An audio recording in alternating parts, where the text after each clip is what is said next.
दोस्तों, चुनौतियों पर काबू पाने की सीख देती प्रेरणादायक कहानी। तुरंगी अरबी नस्ल का एक शानदार घोड़ा था।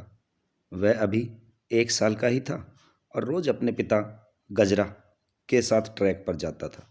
गजरा घोड़ों की बाधा दौड़ का चैंपियन था और कई सालों से वह अपने मालिक को सर्वश्रेष्ठ घुड़सवार का खिताब भी दिला रहा था।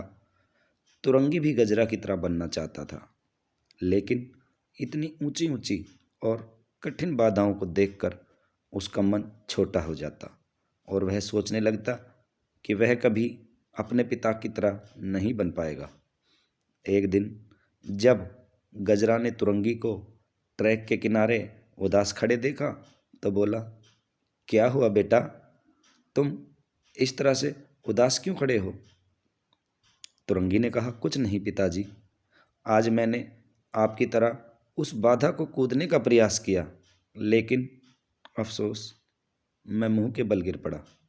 मैं कभी आपकी तरह काबिल नहीं बन पाऊंगा। गजरा तुरंगी की बात समझ गया। अगले दिन सुबह सुबह वो तुरंगी को लेकर ट्रैक पर आया और एक लकड़ी के लठ की तरफ इशारा करते हुए बोला, चलो तुरंगी, जरा उस लठ के ऊपर से कूद कर तो दिखाओ। तुरंगी हंसते हुए बोला, क्या पिताजी, वो तो जमीन पे पड़ा है, उसे कूदने में क्या रखा है? मैं तो उन बाधाओं को कूदना चाहता हूँ जिन्हें आप कूदते हो। गजरा ने डांट लगाते हुए कहा, मैं जैसा कहता हूँ वैसा करो। अगले ही क्षण तुरंगी लकड़ी के लठ की ओर दौड़ा और उसे कूदकर पार कर गया।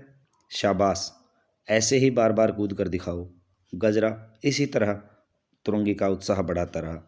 अगले दिन तुरंगी उत्साहित था कि शायद आज उसे बड़ी बाधाओं को कूदने का मौका मिले, पर गजरा ने फिर उसे लठ के कूदने का निर्देश दिया। करीब 1 हफ्ते ऐसे ही चलता रहा। उसके बाद गजरा ने तुरंगी से थोड़े और बड़े लठ को कूदने की प्रैक्टिस कराई। इस तरह हर हफ्ते थोड़ा थोड़ा करके तुरंगी के कूदने की क्षमता बढ़ती गई और एक दिन वो भी आ गया जब गजरा उसे ट्रैक पर ले गया। महीनों बाद आज एक बार फिर तुरंगी उसी बाधा के सामने खड़ा था जिस पर पिछली बार वह मुंह के बल गिर पड़ा था। तुरंगी ने दौड़ना शुरू किया। उसके टापों की आवाज़ साफ सुनी जा सकती थी। 1 2 3 जंप, और तुरंगी बाधा के उस पार था। आज तुरंगी की खुशी का ठिकाना नहीं था। आज उसे अंदर से विश्वास हो गया कि एक दिन वो भी अपने पिता की तरह चैंपियन घोड़ा बन सकता है, और इस विश्वास के बलबूते आगे चलकर तुरंगी भी एक चैंपियन घोड़ा बना। दोस्तों, बहुत से लोग सिर्फ इसलिए अपने गोल को अचीव नहीं कर पाते क्योंकि वो एक बड़े चैलेंज या ऑब्स्टेकल के छोटे छोटे चैलेंज में डिवाइड नहीं कर पाते। इसलिए अगर आप भी अपनी लाइफ में एक चैंपियन बनना चाहते हैं, एक बड़ा लक्ष्य हासिल करना चाहते हैं, तो सिस्टमेटिकली उसे पाने के लिए आगे बढ़िए। पहले छोटी छोटी बाधाओं को पार करिए और फिर अल्टीमेटली उस बड़े गोल को अचीव कर अपना जीवन को सफल बनाइए। कहानी अच्छी लगे तो लाइक शेयर सब्सक्राइब जरूर कीजिएगा।